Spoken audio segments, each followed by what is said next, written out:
everybody, and hello. Welcome back to the Three-Handed Bandits channel. It's Nathan here with another breakdown of our 27th ranked Chicago Bears in our 2023-2024 preseason power rankings. We're going to briefly talk about this coaching staff, their offseason offense, defense, and the schedule outlook for this team. The series is inspired by that franchise, guys. Deep dives, however, we do have our own takes over here. And obviously today we're going to be talking about Da Bears, who have a really polarizing team, a really polarizing quarterback in Justin Fields. Twitter seems to be a huge fan of Justin Fields. However, as you can see from my rankings, I think there's a little bit of a hesitancy to for me to believe all this Justin Fields hype. But this is a team that is really expecting a lot from Justin Fields to take a step forward. It's really going to make or break their season and ultimately their long-term outlook. However, I do think they had a very positive offseason, and let's go ahead and start talking about that. So first off, they bring in P.J. Walker as a backup. He'll be able to fringe start a couple games if Justin Fields does happen to go down. They bring in D'Onta Foreman to replace David Montgomery, which I think D'Onta Foreman's going to be able to give you most of what David Montgomery gave you there. They also drafted Roschon Johnson in the fourth round out of Texas, who may not be able to get onto the field right away with Khalil Herbert and D'Onta Foreman, but maybe we'll be able to find a way onto the field later in the year. And they also bring in DJ Moore, obviously, was part of the trade from when they traded down from the first overall pick, as well as they drafted Tyler Scott in the fourth round to give them another wide receiver option. All they really lose is Byron Pringle, which is not losing much. They bring in Bobby Tonyan over from Green Bay. And then they really attacked this offensive line with Darnell Wright, taking him with the 10th overall pick, as well as bringing in Nate Davis.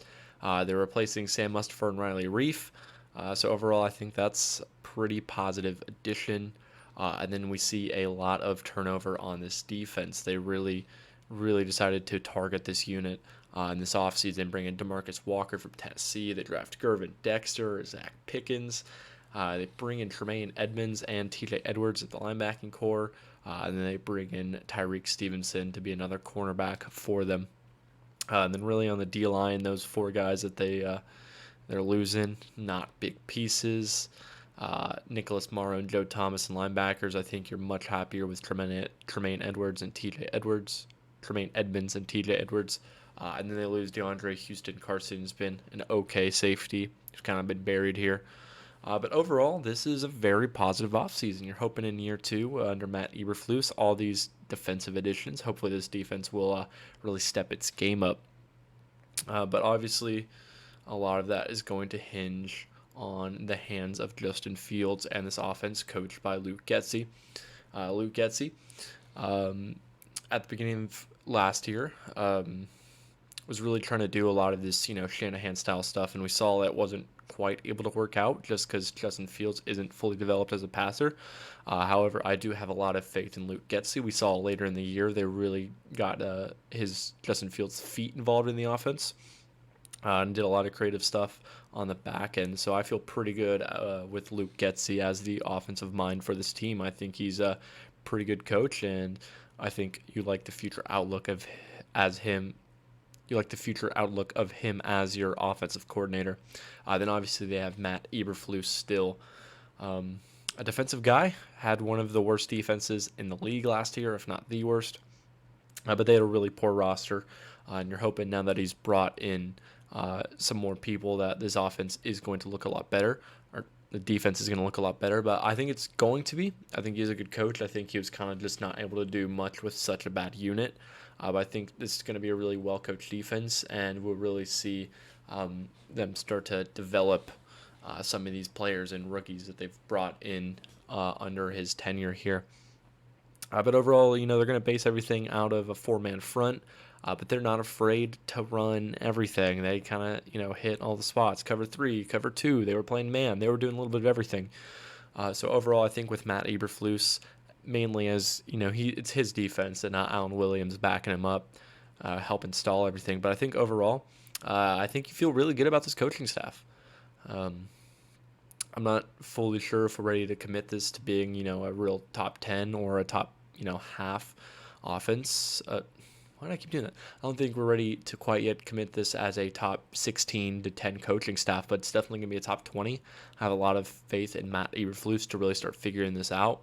And then I believe in Luke Getsy as an offensive mind, so I do think that there is a lot of potential for this to be a really excellent and well-coached team this year.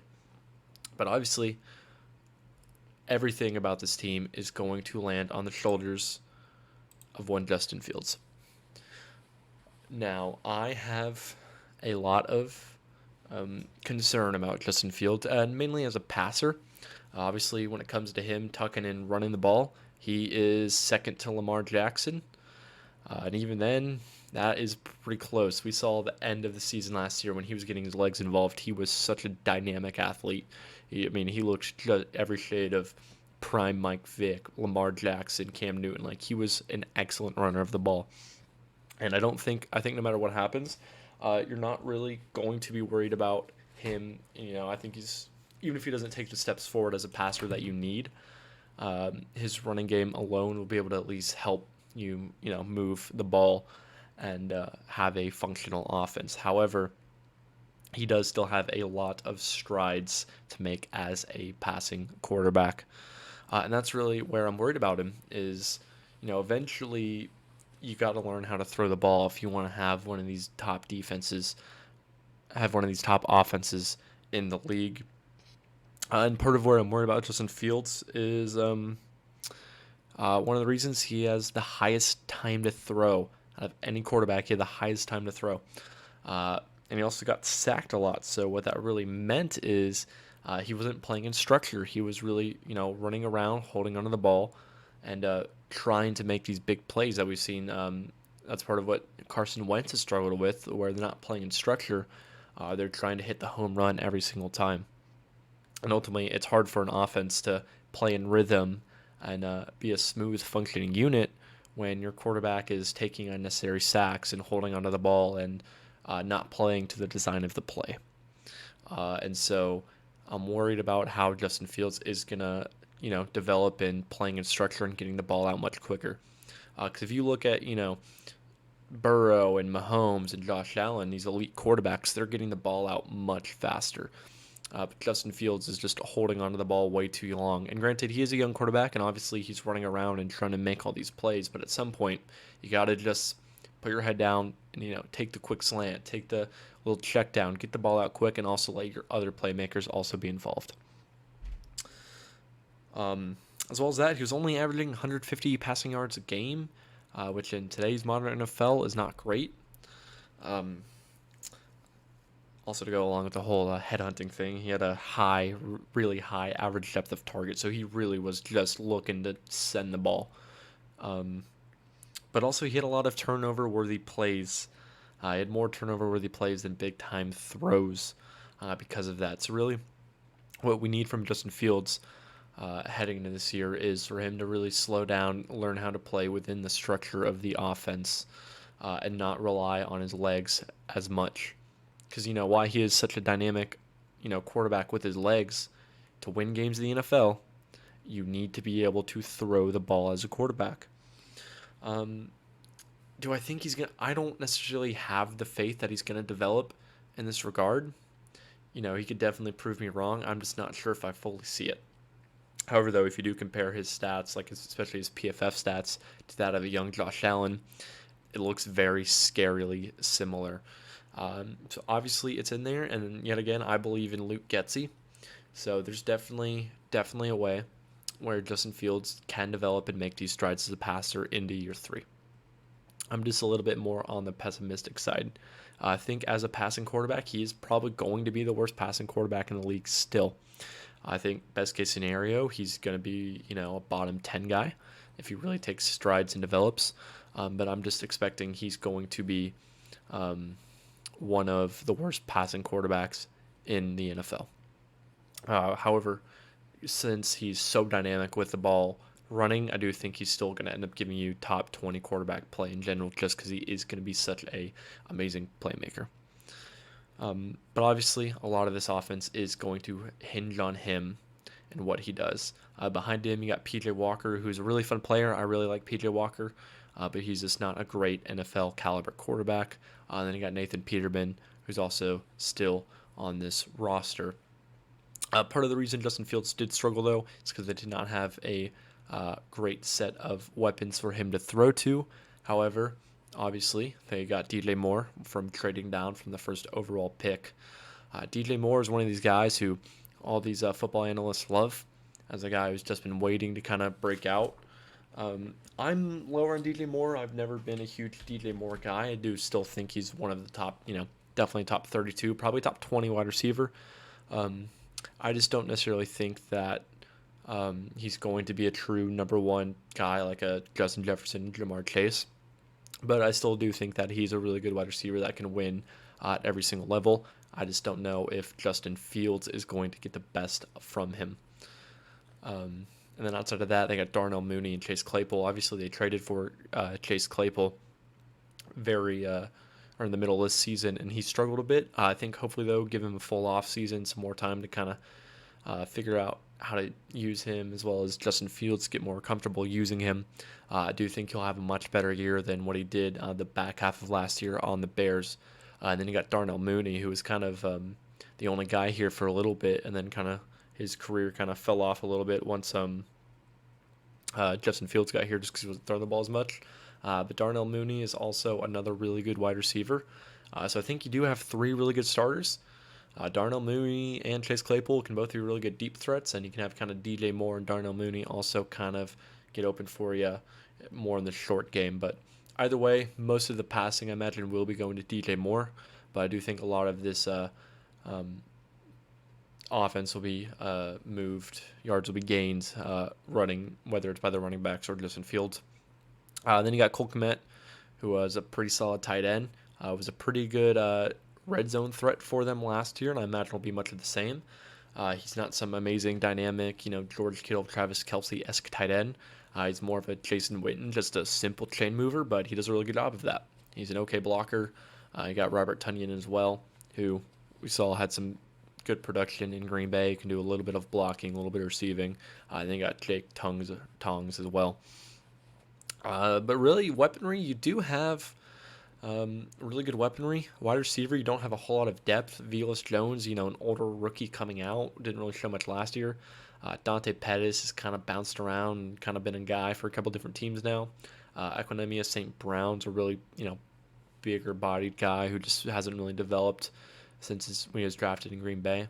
Then maybe you hope that Tyler Scott can develop and probably overtake Darnell Mooney when it comes to giving Darnell Mooney a contract. But if you start having injuries, especially to DJ Moore, this passing offense is going to struggle a lot more just because the depth behind him is not great. I think if everybody stays healthy, you really do have, dare I say, a top half weaponry unit in the NFL. So, overall, I think there is a reason to be excited about this offense. And then obviously you got Khalil Herbert and Donta Foreman, who are both two really good running backs. You got Roschon Johnson, who you're also excited could develop later in the year. And then you got Travis Homer from Seattle to kind of be your third down receiving back. So, overall, there is a lot of talent on this offense.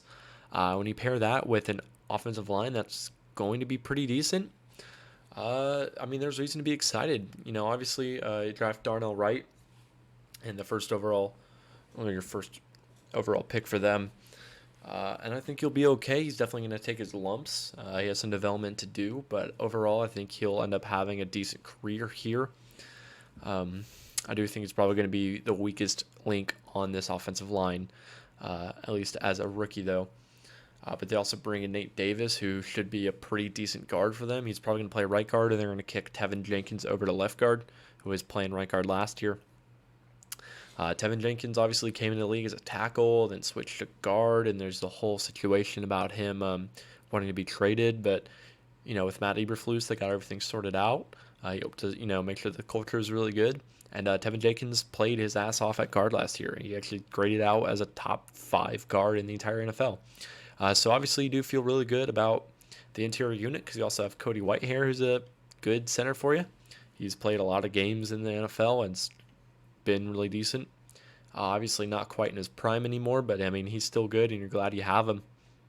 Then you got Braxton Jones at left tackle, who's developed and been a really good tackle for them. You even got Larry Borum and Lucas Patrick behind those two, who can kind of play, swing across the offensive line to fill in holes wherever you need. So I think you're going to have a really good, offensive line. I think no matter what, Darnell Wright is going to be your weak spot. But even then, he can still develop into a really good player. Hopefully, they just let him, take his lumps and learn, and don't ever turn to Alex Leatherwood, who is one of the worst players in the entire NFL. But I mean, overall, you really do have the potential for this to be a top 10 offense if Justin Fields takes the necessary strides and improvements. I just don't see that happening. If this ends up being a top 20 offense, I wouldn't necessarily be surprised, just because Justin Fields is such a dynamic playmaker, but I still do think you're going to end up having more of a bottom 10 offense, just because Justin Fields is not going to be able to move the ball in the air like he needs to do. And I think the week-to-week consistency of the running game may not be great, but I mean, they do have a lot of talent here. And if Justin Fields does make those improvements, then there's nothing holding them back, because he is a really phenomenal athlete. So overall, as we're saying, everything hinges on Justin Fields. I do say it's going to be a poorer unit, however.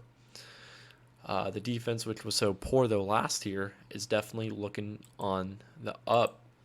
I think you're feeling a lot better on the back end than you are for this defensive line. Obviously, you still got Eddie Jackson, who is a really good safety. Not quite the star safety that he was under this Vic Fangio defense with Adrian Amos and Khalil Mack, a couple years ago. But he's still a really good player. Can still do whatever you need from him. And you pair him with Jaquan Brisker, who kind of gets in the box and really plays physical, makes a lot of plays. Jaquan Brisker is a guy that I really like. So I think he got two really good safeties. Jaquan Brisker definitely took his lumps last year, but I think he's going to develop and be a really good safety in this NFL. Jalen Johnson's been here for a little bit. He's been a really decent corner. Kyler Gordon was drafted second round last year, I believe, and he kind of struggled as a rookie. But I think that Matt Eberflus is going to get the best from him. Obviously, he got the best from Kenny Moore, and I think Kyler Gordon can definitely take the steps up to improve. But he really struggled, especially playing man coverage.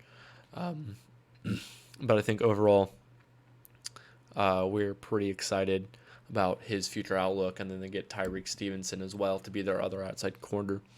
So I think overall, with those three, you do need Tyreek Stevenson and Kyler Gordon to step up. You need Kyler Gordon to show that he can play better than he did last year, and obviously it's hard to trust rookie corners. But I do think you're going to end up having a decent secondary. However, Kyler Gordon and Tyreek Stevenson definitely could be a weakness. They also bring in Terrell Smith late, and they also have Jalen Jones and Kendall Vilder. Kendall Vilder played pretty decently last year, so maybe he can kick in if Tyreek Stevenson isn't playing well. But overall, you don't have any stars in this secondary, and you do have what could be a couple holes that might kind of hold this defense back a little bit. But I think overall, this is a pretty good secondary. Obviously, you've got Jalen Johnson, Eddie Jackson, and Jaquan Brisker. You feel pretty good about those three. It's kind of just see who can step up in those other two spots for you. Outside that, Greg Strum and Josh Blackwell aren't great, so it's really those three, and then maybe whatever you get from Kendall Vilder, Terrell Smith, or Jalen Jones. And then the linebacking unit, obviously they bring in Tremaine Edmonds and TJ Edwards, who've graded out as, I think, the 5th and 6th best linebackers, who are really excellent linebackers. Tremaine Edmonds can be a little bit more of your cover guy, and TJ Edwards can be more of your traditional thumper. But these are two really good linebackers, and obviously this is a position that Eberflus values in his defense. Obviously he had Shaquille Leonard and Bobby Okereke and Zaire Franklin, a bunch of guys there. And so obviously they weren't getting great play from this position last year, and so they really targeted bringing in Tremaine Edmonds and TJ Edwards. But I think, they're going to really help this poor defensive line stop the run, and they're going to help some of the weaknesses like Kyler Gordon, Tyreek Stevenson maybe, in defending the pass. So I think you're really excited about those two. Jack Sanborn played a good amount for them last year, and he looked like a pretty decent player as well. May not just, not quite the greatest athlete, kind of how TJ Edwards is. But he's a smart player. They also bring or have Dylan Cole, who played okay for them last year. They also draft Noah Sewell, Penny Sewell, Noah Sewell. Um, Probably won't be on the field very much. I think he'll probably be a liability if he's out there. But you have Tremaine Edmonds and TJ Edwards, so he's just really kind of depth for you, anyways. Not a great athlete either. So I think with those, that secondary and the linebacking core, I think you're going to have a pretty decent, coverage unit. And you have some guys that can really make some plays. So I think on the back end, you're feeling a lot better about this team than you were last year. If there is an issue with this defense, it is going to be on this defensive line. So obviously they bring in Gervin Dexter and Zach Pickens as interior guys who, as of now, may not start. But Gervin Dexter looks like a really, really amazing player, can stop the run and get after the quarterback. And so you're hoping that he'll develop and really become a star for this defensive line. Obviously, they had DeForest Buckner there in Indianapolis, so I think it's also a position that Matt Eberflus values is this interior presence. And so hopefully Gervin Dexter can be that for you. However, they do bring in Andrew Billings to really be their nose tackle to kind of help stop the run. He's not getting after the quarterback much, so maybe Zach Pickens on kind of third down rush situations will kind of rotate in for him. And then Justin Jones, kind of just a decent guy. They were asking him to stop the run a lot last year, which he's just not great at. So I think having Andrew Billings is not only going to help him, it's also going to help Gervin Dexter be a phenomenal player as well. And obviously with Matt Eberflus, who is a really good coach, I think he'll be able to help develop those two as well. Even with Tyreek and Kyler Gordon, I think he'll be able to develop all of them. This team does not have a very good edge presence, however. They bring in DeMarcus Walker from Tennessee, who actually had a really phenomenal year last year. Very underrated player, and I think he could break out and become maybe not a star for this team, but can be a really good player on the edge for them. Besides that, they got Travis Gibson on the other side, who's not great. So, really, he'll be able to help stop the run and kind of get after the quarterback. But really, anything you expect from this unit is going to be from DeMarcus Walker. Dominic Robinson, Rasheem Green, and Terrell Lewis will kind of rotate in. But it's really just see what you can get from DeMarcus Walker and hope he can really break out and be a really good player for you is what you're hoping for. But honestly, no matter what happens, this defensive line is just going to be a lot better than it was last year. Last year, this unit was so bad. So even if this is just a poor unit, that's already good growths for this team.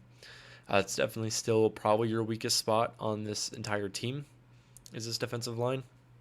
However, you do trust that Eberflus could help develop DeMarcus Walker, Gervin Dexter, and Zach Pickens. That's really what you're hoping for. But overall, I do feel decent about this defense. I'm not ready to. I don't think they have enough talent yet to really threaten to be a top 10 or even a top half unit. It's still going to be a unit that's probably going to struggle a lot. But I think there's going to be some weeks where they play really well and can shut down teams. But I think some weeks they'll really get exposed. I think they're going to have a lot of inconsistencies as a unit. But I do think overall this to be like the 20th best defense in the league is definitely very plausible. And hopefully next year they can fuel up more on this defensive line and then really get this defense to be a scary unit. I do like the future outlook of this team on defense. You just need the corners to step up and get some more talent on the D-line. But otherwise, besides that, there's no reason why this can't be a top 10 defense, especially heading into next year. But this year, I do think they still have some development and players to find before they're ready to threaten to do that. So let's go ahead and look at their schedule real quick. And their schedule is really not horrible. Obviously, they start off with Green Bay. They have to go to Tampa, to Kansas City, and then they have Denver. So I think there's a good chance that they start over 0-4 in that. But granted, I wouldn't be surprised if they beat Green Bay either. I think Week 5, they go to Washington, which I think is Thursday Night Football. I think that is a very winnable game. So I think we could be, there's definitely a case that we're 2-3. We could also be 0-5 theoretically. I think that's also in the realm of possibilities. The middle of this schedule does get a little difficult with Minnesota and the Raiders coming to town. Then they have to go to the Chargers, to the New Orleans Saints. Then they got Carolina coming to home, and then they have to go to Detroit, to Minnesota. I think the middle part of that schedule is definitely pretty rough. Maybe they can steal one of those games. but I do think it's going to be a whole lot of losses for them. But then coming off the bye, they have Detroit. They have to go to Cleveland. They have Arizona, Atlanta, and then they finish their season in Lambeau. So overall, their win projection is at 7.5. I do feel pretty comfortable at the over. I really don't see this being a team that's going to get to 8 or 9 wins. I don't think it's going to be a team that's really competing for the NFC South. I don't think it's going to be a team that's competing for the NFC North, I meant to say. I don't think they're really threatening to win this division or even really make the playoffs. But I do think them being right around 5 or 6 wins is very plausible. Have some incremental growth. I definitely think that Arizona game, Carolina, Washington, Green Bay. I think that's 4 games they really could win. I don't necessarily know if I do think they're the favorite in any of these games, though, at least not on paper yet. But I mean, if you really have a breakout from Justin Fields and this defense, plays really well, you could definitely have top half units on both sides of the ball. So, I mean, if that happens, then that's definitely in the realm of possibilities. I just don't think that this team is quite there yet. So I feel pretty comfortable taking this under. I think if they got to 7, it's kind of the most I really expect as the ceiling for this team. I think 5 or 6 is very plausible. So let's kind of just briefly recap everything. So obviously we do have excitement for this coaching staff with Eberflus, Getsy, and Alan Williams. We feel good about Eberflus as a defensive mind and Getsy as an offensive mind. However, Justin Fields is going to make or break this offense and really this entire team. For being honest, we do need him to really step up as a passer in his 3rd year.